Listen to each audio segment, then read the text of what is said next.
নমস্কার বন্ধুরা, audio story এবং চিত্রায় আপনাদের সকলকে আরও একবার স্বাগত।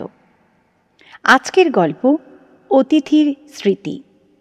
লিখেছেন কথা সাহিত্যিক শরৎচন্দ্র চট্টোপাধ্যায়। শুরু করছি আজকের গল্প অতিথির স্মৃতি। চিকিৎসকের আদেশে দেওঘরে এসেছিলাম বায়ু পরিবর্তনের জন্যে। বায়ু পরিবর্তনে সাধারণত যা হয় সেও লোকে জানে, আবার আসেও। আমিও এসেছি। প্রাচীর ঘেরা বাগানের মধ্যে একটা বড় বাড়িতে থাকি। রাত্রি ৩টে থেকে কাছে কোথাও একজন গলা ভাঙা একঘেয়ে সুরে ভজন শুরু করে। ঘুম ভেঙে যায়। দোর খুলে বারান্দায় এসে বসি। ধীরে ধীরে রাত্রি শেষ হয়ে আসে, পাখিদের আনাগোনা শুরু হয়। দেখতাম ওদের মধ্যে সবচেয়ে ভরে ওঠে দোয়েল। অন্ধকার শেষ না হতেই তাদের গান আরম্ভ হয়। তারপরে একটি দুটি করে আসতে থাকে বুলবুলি, শ্যামা, শালিক, টুনটুনি, পাশের বাড়ির আম গাছে। এবাড়ির বকুল কুঞ্জে, পথের ধারের অশ্বত্থ গাছের মাথায় সকলকে চোখে দেখতে পেতাম না, কিন্তু প্রতিদিন ডাক শোনার অভ্যাসে মনে হতো যেন ওদের প্রত্যেককেই চিনি। হলদে রঙের একজোড়া বেনেবৌ পাখি একটু দেরি করে আসত। প্রাচীরের ধারের ইউক্যালিপটাস গাছের সবচেয়ে উঁচু ডালটায় বসে তারা প্রত্যহ হাজিরা হেঁকে যেত। হঠাৎ কি জানি কেন দিন দুই এলো না দেখে ব্যস্ত হয়ে উঠলাম। কেউ ধরলে না তো? এদেশে ব্যাধের অভাব নেই। পাখি চালান দেওয়াই তাদের ব্যবসা। কিন্তু ৩ দিনের দিন আবার দুটিকে ফিরে আসতে দেখে মনে হলো যেন সত্যিকার একটা ভাবনা ঘুচে গেল। এমনি করে সকাল কাটে। বিকালে গেটের বাইরে পথের ধারে এসে বসি। নিজের সামর্থ্য নেই বেড়াবার, যাদের আছে তাদের প্রতি চেয়ে চেয়ে দেখি। দেখতাম মধ্যবিত্ত গৃহস্থের ঘরে পীড়িতদের মধ্যে মেয়েদের সংখ্যাই ঢের বেশি। প্রথমেই যেত পা ফুলো ফুলো অল্প বয়সী একদল মেয়ে। বুঝতাম এরা বেরি বেরির আসামি। ফোলা পায়ে লজ্জা ঢাকতে বেচারাদের কত না যত্ন। মোজা পরা দিন নয়, গরম পড়েছে, তবু দেখি কারো পায়ে আঁট করে মোজা পরা। কেউ বা দেখলাম মাটি পর্যন্ত লুটিয়ে কাপড় পরেছে, সেটা পথ চলার বিঘ্ন।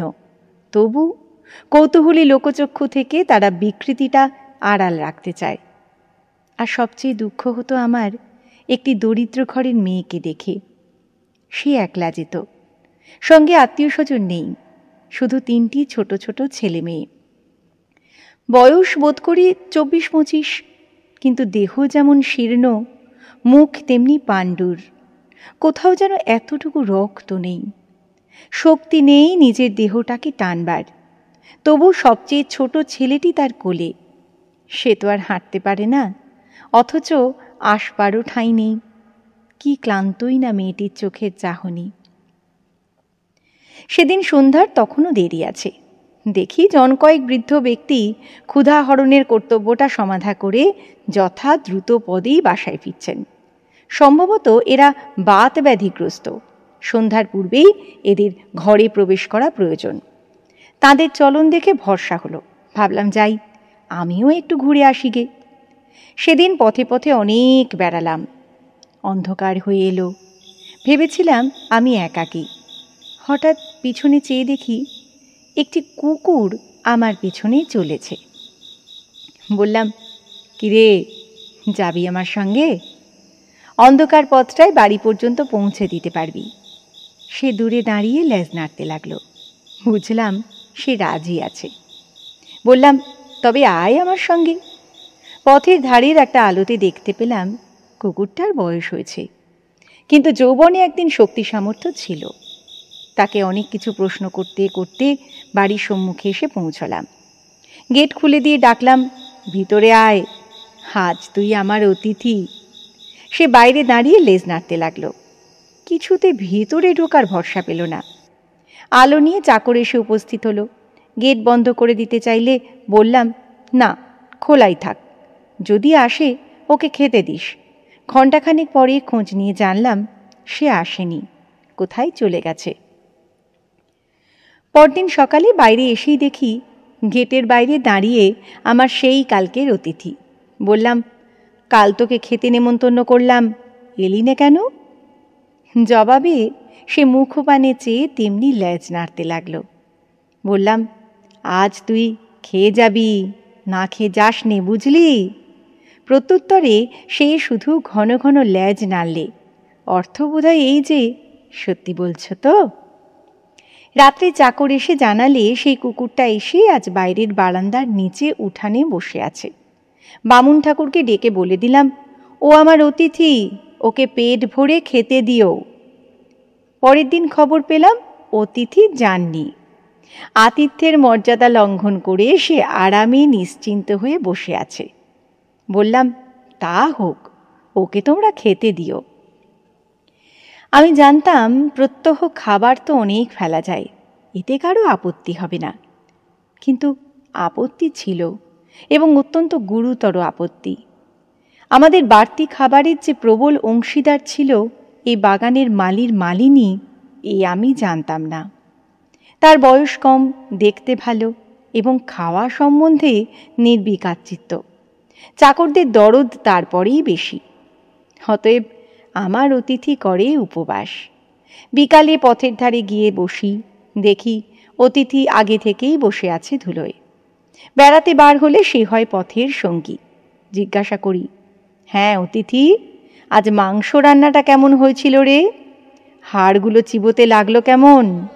সে জবাব দেয় লেজ নেড়ে। মনে করি মাংসটা তাহলে ওর ভালোই লেগেছে। জানি নে যে মালির বউ তারে মেরে ধরে বার করে দিয়েছে, বাগানের মধ্যে ঢুকতে দেয় না। তাই ও সুমুখের পথের ধারে বসে কাটায়। আমার চাকরদেরও তাতে সায় ছিল। হঠাৎ শরীরটা খারাপ হলো। দিন দুই নিচে নামতে পারলাম না। দুপুরবেলা উপরের ঘরে বিছানায় শুয়ে খবরের কাগজটা যেমাত্র পড়া হয়ে গেছে, জানালার মধ্য দিয়ে বাইরের রৌদ্রতপ্ত নীল আকাশের পানে চেয়ে অন্যমনস্ক হয়ে ভাবছিলাম। সহসা খোলা দোর দিয়ে সিঁড়ির উপর ছায়া পড়ল কুকুরের। মুখ বাড়িয়ে দেখি অতিথি দাঁড়িয়ে লেজ নাড়ছে। দুপুরবেলা চাকরেরা সব ঘুমিয়েছে, কর্তাদের বন্ধ। এই সুযোগে লুকিয়ে সে একেবারে আমার ঘরের সামনে এসে হাজির। ভাবলাম, দুদিন দেখতে পাইনি, তাই বুঝি আমাকেও দেখতে এসেছে। ডাকলাম, আয় অতিথি, ঘরে আয়। সে এলো না, সেখানে দাঁড়িয়েই লেজ নাড়তে লাগলো। জিজ্ঞাসা করলাম, খাওয়া হয়েছে তো রে? কি খেলি আজ? হঠাৎ মনে হলো ওর চোখ দুটো যেন ভিজে ভিজে, যেন গোপনে আমার কাছে কি একটা নালিশ ও জানাতে চায়। চাকরদের হাঁক দিলাম। ওদের দোর খোলার শব্দেই অতিথি ছুটতে পালালো। জিজ্ঞাসা করলাম, হ্যাঁ রে, কুকুরটাকে আজ খেতে দিয়েছিস? আজ্ঞে না, মালি বউ ওরে তাড়িয়ে দিয়েছে যে। আজ তো অনেক খাবার বেঁচেছে, সেসব হলো কি? মালি বউ চেঁচে পুঁচে নিয়ে গেছে। আমার অতিথিকে ডেকে আনা হলো। আবার সে বারান্দার নিচে উঠানের ধুলোয় পরম নিশ্চিন্তে স্থান করে নিলে। মালি বউয়ের ভয়টা তার গেছে। বেলা যায়, বিকাল হলে উপরের বারান্দা থেকে দেখি অতিথি এই দিকে চেয়ে প্রস্তুত হয়ে দাঁড়িয়ে। বেড়াতে যাবার সময় হলো যে। শরীর সারল না। দেওঘর থেকে বিদায় নেবার দিন এসে পড়ল। তবু দিন দুই দেরি করলাম নানা ছলে। আজ সকাল থেকে জিনিস বাঁধাবাঁধি শুরু হলো। দুপুরের ট্রেন। গেটের বাইরে সার গাড়ি এসে দাঁড়ালো। মালপত্র বোঝাই দেওয়া চলল। অতিথি মহাব্যস্ত। কুলিদের সঙ্গে ক্রমাগত ছুটোছুটি করে খবরদারি করতে লাগলো, কোথাও যেন কিছু খোয়া না যায়। তার উৎসাহই সবচেয়ে বেশি। একে একে গাড়িগুলো ছেড়ে দিলে, আমার গাড়িটাও চলতে শুরু করলে। স্টেশন দূরে নয়। সেখানে পৌঁছে নামতে গিয়ে দেখি অতিথি দাঁড়িয়ে। কিরে, এখানেও এসেছিস? সে ল্যাজ নেড়ে তার জবাব দিলে। কি জানি মানে তার কি। টিকিট কেনা হলো, মালপত্র তোলা হলো। ট্রেন ছাড়তে আর 1 মিনিট দেরি। সঙ্গে যারা তুলে দিতে এসেছিল তারা বকশিস পেলে সবাই, পেল না কেবল অতিথি। গরম বাতাসে ধুলো উড়িয়ে সামনেটা আচ্ছন্ন করেছে। যাবার আগে তারই মধ্য দিয়ে ঝাপসা দেখতে পেলাম স্টেশনের ফটকের বাইরে দাঁড়িয়ে এক দৃষ্টি চেয়ে আছে অতিথি। ট্রেন ছেড়ে দিলে বাড়ি ফিরে যাবার আগ্রহ মনের মধ্যে কোথাও খুঁজে পেলাম না। হয়তো ওর চেয়ে তুচ্ছ জীব শহরে আর নেই। কেবলই মনে হতে লাগলো অতিথি আজ ফিরে গিয়ে দেখবে বাড়ির লোহার গেট বন্ধ, ঢোকবার জো নেই। পথে দাঁড়িয়ে দিন দুই তার কাটবে। হয়তো নিস্তব্ধ মধ্যাহ্নের কোন ফাঁকে লুকিয়ে উপরে উঠে খুঁজে দেখবে আমার ঘরটা। এতক্ষণ শুনছিলেন শরৎচন্দ্র চট্টোপাধ্যায়ের লেখা অতিথির স্মৃতি গল্পটি। আমার এই গল্পগুলি যদি আপনাদের ভালো লেগে থাকে, যদি আপনাদের মনোগ্রাহী হয়ে ওঠে, তাহলে অবশ্যই সাবস্ক্রাইব করুন অডিও স্টোরি এবং চিত্রা গল্পের এই চ্যানেলটি, এবং অবশ্যই আপনাদের ভালো লাগা গল্পের নাম লিখে পাঠাতে ভুলবেন না কমেন্ট বক্সে। আপনাদের পছন্দের গল্পটি যদি সম্ভব হয় নিশ্চয়ই আপনাদের পাঠ করে শোনাব।